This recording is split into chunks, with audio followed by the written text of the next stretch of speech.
players who I think performed well.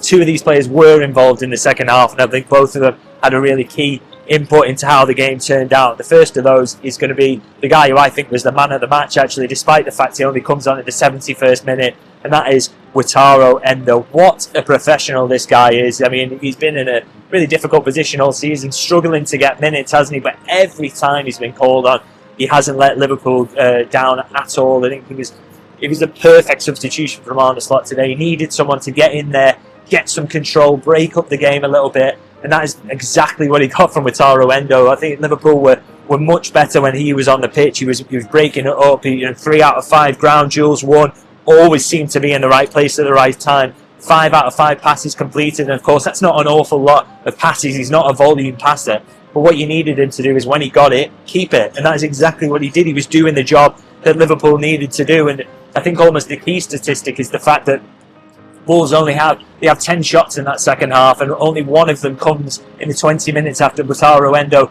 comes onto the pitch, so he was absolutely doing his job. And there's another statistic I like from his performance as well, which is 2 fouls won, and those 2 fouls were absolutely crucial moments. One over in the corner where Conor Bradley almost takes his shirt off celebrating because he kind of relieves the pressure on Liverpool, and one just in front there as well. Really, really key moments to win those fouls and relieve the pressure on Liverpool, because the pressure was massive and they needed intelligence, they needed smartness, and that's what Endo was showing.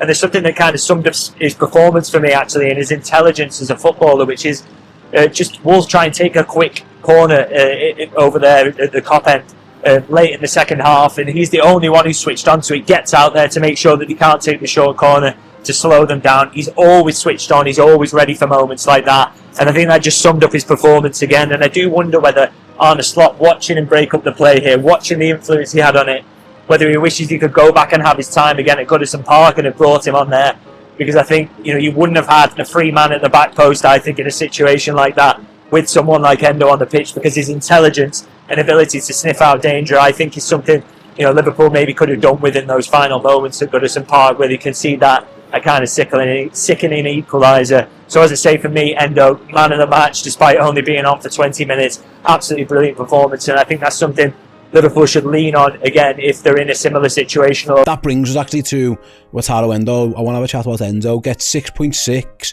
from SofaScore, 6.2 from FOTMob, 6.1 from Who Scored. Again, you come on as a sub and you don't do loads, I understand it. Now, Errol, again, football's fickle. If they score from that free kick that he gives away, we're all thinking, oh my God. What's he doing? Well, yeah. But I thought it was questionable if it was a foul, to be honest. I thought he might have got fouled for it. But what Endo did,